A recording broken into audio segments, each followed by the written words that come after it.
what do we got here today? So this is my 2002 Subaru S202.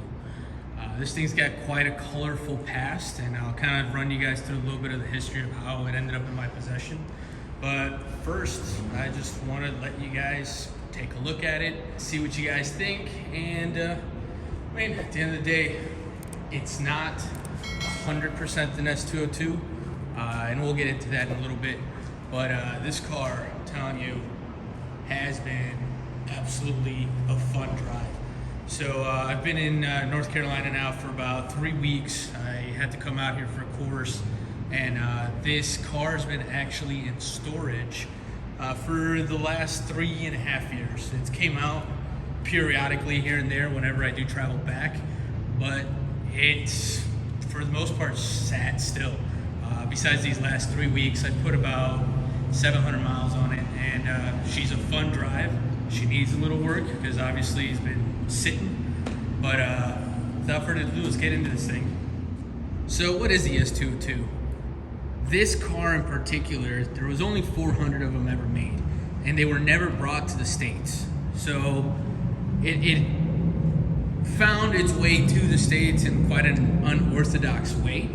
But when these cars came out, they were lightened up. They tuned the EJ207 to 320 horsepower. The bracing was strengthened. The bushings were a lot stiffer. If you go underneath the vehicle, you'll actually see a lot of the STI pink lineup, the suspension parts that were put into the car from factory.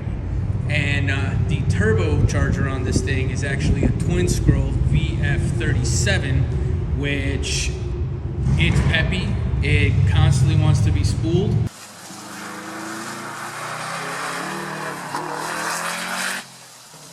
It is mated to a 6-speed non-DC/CD transmission. So what that means is that you actually cannot tweak out how much torque you're splitting from the front to the rear like you would be able to on a 04 STI up to the 2022 models. This thing, it's amazing. It does have the holy grail of engines. It is that EJ207, as I mentioned.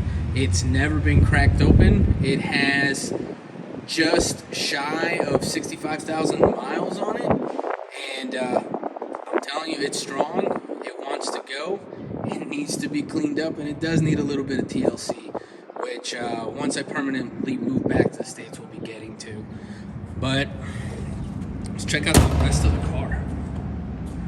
So the way that this car ended up coming to the States was that when it first was purchased in Japan, the first owner actually rolled it on the track, and when he rolled it, it was totaled. The chassis was not salvageable.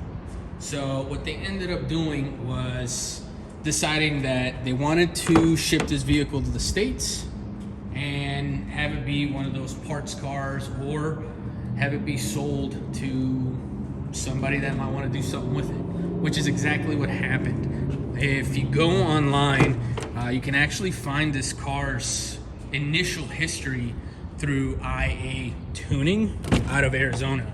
The car was cut in half from the original chassis, so that way it was able to get shipped to the States. And the second owner then ended up seeing this in the Connex, and or the shipping container, and he decided that he wanted to purchase the half shell and put it into a USDM chassis. And the way they did it, they documented everything. I'll post the link in the description so you guys can take a look at it. But yeah, they did a phenomenal job, transferred everything in there. That gentleman enjoyed the car for quite a while, and then he decided that it was time to part ways with it. So he sold it to one of the local guys here in North Carolina. He had the car for a while, enjoyed it, and he actually had a tragic accident in it. So what ended up happening was he was out and about, a couple friends, He stopped to aid somebody that was in need on the side of the road, and while he was helping them out, he actually was rear-ended by a semi. So when that happened, the whole back end got crushed in on that USDM chassis that was done up by IA Tuning. And from that point, he decided to take the car, find another very clean chassis, and have everything transferred over for now a second time. That work was done here in North Carolina through Turbo Time. They were in Cary at the time. I used to help them out for quite a while, and that's how I first came across this car. I helped put it together with the owner, Ryan, his dad, my best friend, Gino, who ended up later on becoming the next owner of the vehicle once it was sold. And yeah, we helped put it together, and the whole crew did an amazing job. Which brings us to where it is today. It is a 20-year-old car. We don't have to do the OBD2 testing on here. It just needs a safety inspection, so it is registerable.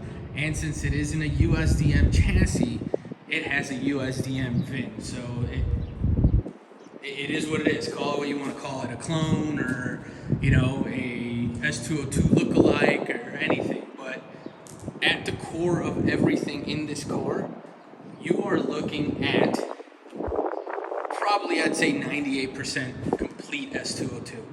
It does have a couple things that it needs to get done. The side skirt's got to go away. It probably needs a good repaint because it's not perfect. Again, the car has a colorful past, and you know, just needs to be taken care of, some TLC, and get that maintenance done on it, since it has been sitting for quite a while. Now, then, once the car got put together the second time, this vehicle ended up being sold to my best friend Gino. He had this car since 2012, and unfortunately in 2019 we ended up losing it. So when he passed away, I ended up purchasing this vehicle from his widow, and let me tell you, like, I don't regret it one bit.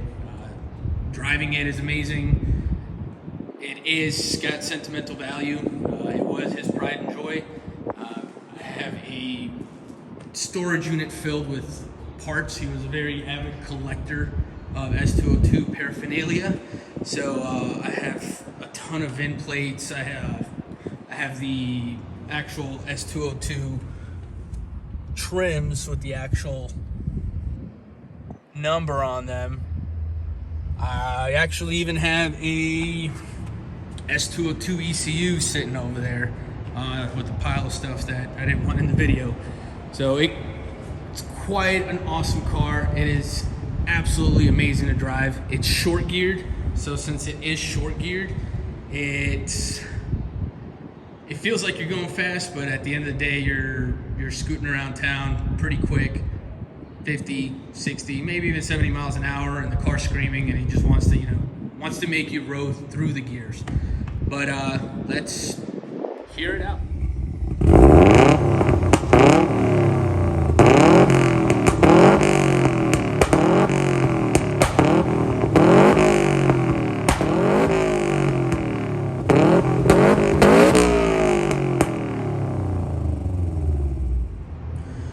Damn, she sounds good.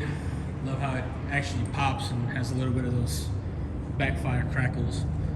One thing I do absolutely love is the actual roof scoop that it has. Gets a nice little breeze when you're driving around. And the cockpit, even though it's aged and not really up to date to today's standards, it is quite awesome.